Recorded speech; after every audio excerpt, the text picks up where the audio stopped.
मला महाराष्ट्रातल्या वरिष्ठ नेतृत्वाचे फोन आलेले. त्यामध्ये सुनेत्राताईंची रिक्वेस्ट आहे. त्याचबरोबर देवेंद्रजी फडणवीस साहेबांची रिक्वेस्ट आहे. एकनाथरावजी शिंदे साहेब, अगदी पुढे जाऊन उदयजी सामंत साहेब आणि त्यानंतर अगदी धनंजय मुंडे साहेब आणि बर्ने मामा साहेब, या सगळ्या लोकांनी कॉल केल्यानंतर मला मी थोडा विचार केला.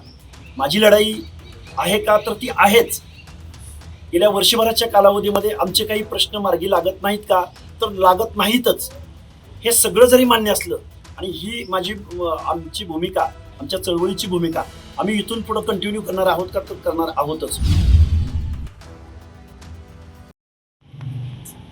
या राज्याचे नेते अजितदादा पवार साहेबांचं अपघाती निधन झालं आणि दादांच्या निधनानं या परिसरामध्ये, राज्यामध्ये खूप मोठी पोकळी निर्माण झाली. एक काम करणारा नेता आणि सर्वांना नेहमीच उपलब्ध होणारा नेता, सर्वांशी अत्यंत आपुलकीने वागणारा नेता आज आपल्यामध्ये राहिलेला नाहीये. आणि ही पोटनिवडणूक राष्ट्रवादी काँग्रेस पक्षाच्या वतीनं सुनेत्रा वहिनी पवार ही निवडणूक लढवत आहेत.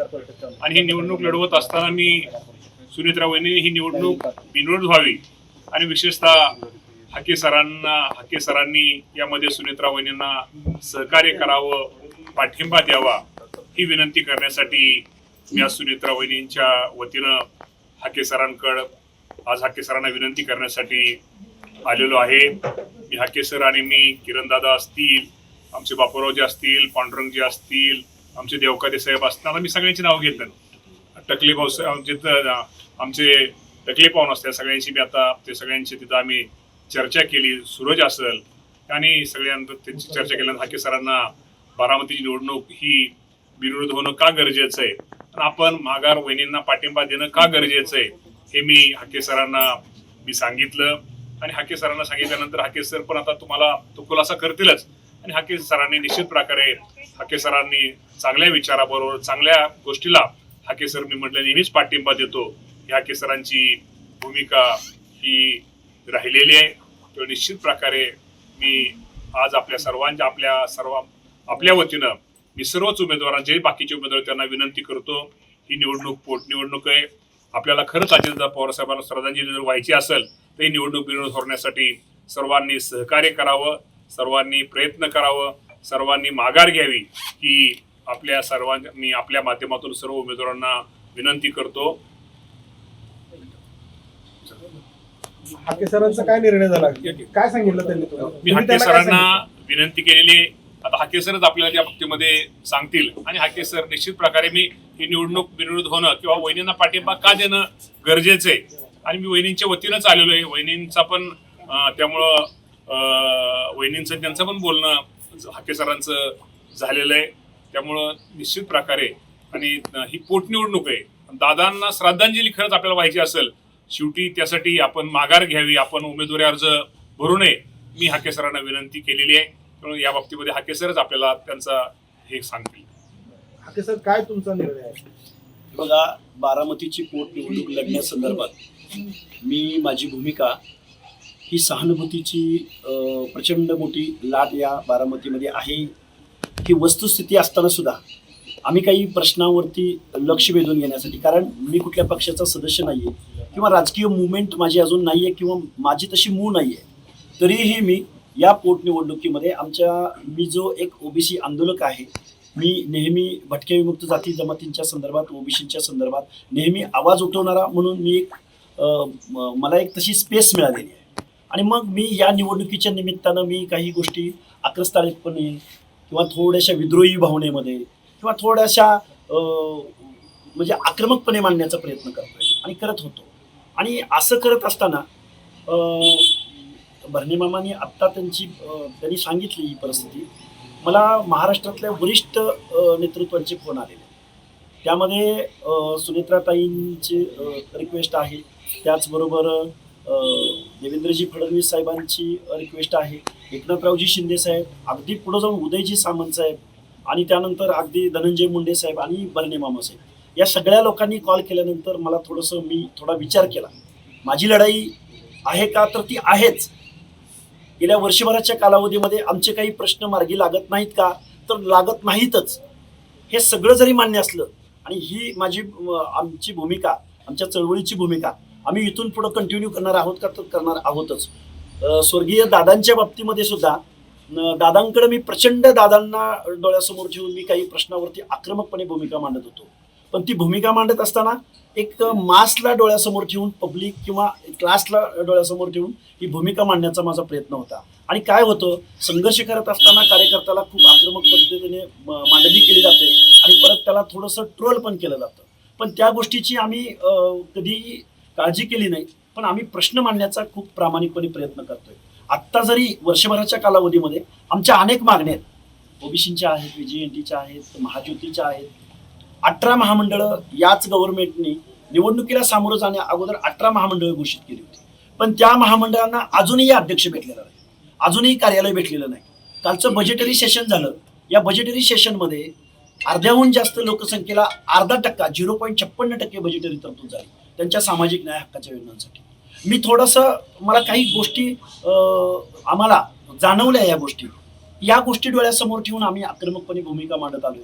पण ह्या सगळ्या गोष्टी जरी असल्या तरी ह्या वरिष्ठ मंडळींनी मला कॉल तर केलेच होते. पण सुनित्राताईंचा ज्यावेळी मला फोन आला त्यावेळी मी ठरवलं, नाही, एवढी सगळी लोक जर आपल्याला कॉल करत असतील तर आपण या गोष्टीचा विचार केला पाहिजे. पण तुम्ही माघार घेतल्यामुळे तुमच्या विश्वासार्हतेवरती प्रश्नचिन्ह निर्माण होते. बघा, ज्यावेळी माणूस प्रामाणिकपणे काम करतो, ज्यावेळी बघा आपल्याला एक म्हण आहे, कर नाही केला डर कशाला. आत्ता माझा फॉर्म तयार आहे आणि आम्हाला आतापर्यंत माहित नव्हतं की आपल्याला अशा प्रेसला सामोरं जावं लागेल. त्यामुळे मी जरूर तुम्हाला सांगेन की ही भूमिका घेत असताना, विद्रोहाची भूमिका घेत असताना, ज्यावेळी समाजातल्या शेवटच्या घटकाचा आपण आवाज उठवायला जातो त्यावेळी या गोष्टीनं सामोरं जावंच लागतं. यातून तावून सुलाखून निघाल्याशिवाय पुढे आपल्याला वेळ येणारच नाही. माघार घेण्याचा निर्णय घेतला, काय चर्चा झाली, काय मागण्या मी आता माझे जे प्रश्न आहेत, मी जे बोललेलो आहे त्याच्यावर मी स्टिकअप आहे. माझा आजपर्यंतचा अनुभव माझा तरी समाधानकारक नाही, म्हणून मी एवढ्या आकांड तांडव करून मी बोलत होतो. पण मी ही निवडणूक झाल्यानंतर मी थांबणार आहे का? अजिबात थांबणार नाही. मी माझे प्रश्न अगदी सुनेत्राताई असोत, मुख्यमंत्री महोदय असोत किंवा उपमुख्यमंत्री महोदय असोत, एकनाथजी शिंदे असो, यांच्याकडे मी त्याच तावानं त्याच त्वेषाने या भूमिका मांडत राहणार आहे. जोपर्यंत ह्या भूमिका, आणि हे बघा, काही आंदोलनं आम्ही केलेले आहेत, त्यामध्ये काही सक्सेस आंदोलन आहेत, काही अनसक्सेस आंदोलन आहेत, काही मध्ये रिझल्ट मिळतील का नाही याचीही आम्हाला उत्तर माहित नाही. म्हणून आम्ही थांबणार नाही. निवडणूक हा एक 10-15 दिवसाचा कालावधी आहे, पण पुढचा कालावधी आम्हाला प्रश्न मांडण्यासाठी आहेच. मुख्यमंत्री आणि उपमुख्यमंत्र्यांशी काय चर्चा झाली नेमकी तुमची?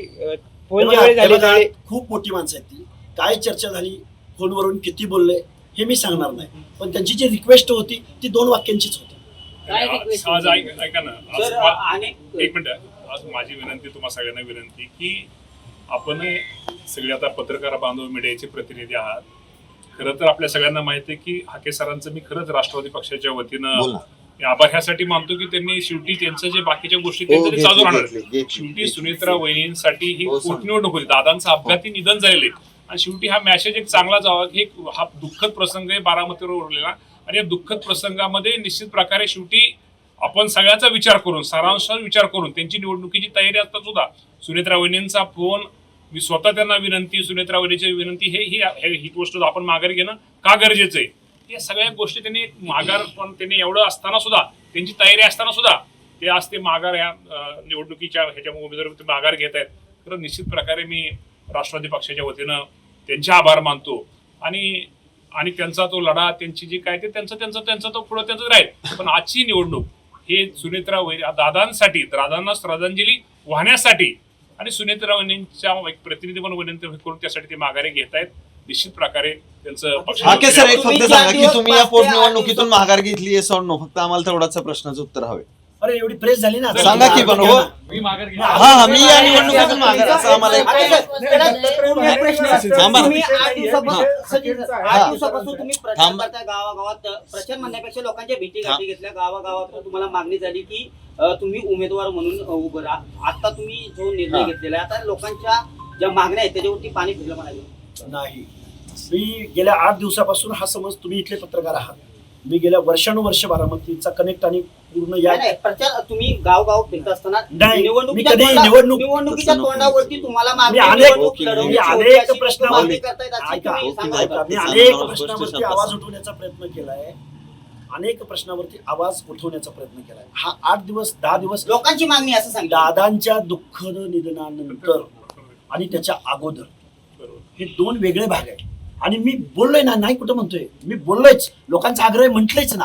पण एवढी वरिष्ठ मंडळी ज्यावेळी बोलतात त्यावेळी राजकारणामध्ये समय सूचकता आणि काही गोष्टी तडजोड, 2 पावलं मागे येणं 2 पावलं पुढे जाणं, ह्या गोष्टी आहेतच ना. काय नेमकी काय गडबड झाली? नेहमी समय- वरिष्ठ नेत्यांचं ऐकता का? अरे काय मी ऐकतोय का नाही तुम्हाला माहिती आहे ना सगळ्या महाराष्ट्राला. तुम्हाला त्यांनी- महाराष्ट्राला आज 4 त्यांनी- वर्षात गेल्या 4 वर्षामध्ये लक्ष्मण हाके माहिती आहे तुम्हाला. मंदारजी, आज त्यांनी सुनेत्रा वहिनी दादांच्या श्रद्धांजली वाहण्यासाठी आज बारामतीमध्ये दुःखात हे प्रमाणे सुनेत्रा वहिनींना पाठिंबा देण्यासाठी आज त्यांनी माघार घेतलेली. हाके सर, हे तुम्ही फक्त आम्हाला स्पष्ट करा की हा आता चंद्रकांत वाघमोडे नावाचे तुमचे जे सहकारी होते तर ते म्हटलेत की ते निवडणूक अर्ज भरणार आहेत. आता इथूच ते हे बघा, त्यांचा विषय वेगळा आहे, माझा विषय वेगळा आहे. ते आम्ही जरी कार्यकर्ते असलो माऊली, प्रत्येकाला तुम्ही हे आहेच स्पष्ट- ना. तुम्ही- पण अरे तडजोड कसली तडजोड, मी एक कार्यकर्ता आहे, सामान्य कार्यकर्ता आहे. माझे प्रश्न मी म्हंटल ना पुढे कंटिन्यू राहणार आहे. ओके, मी धन्यवाद. चालू राहणार.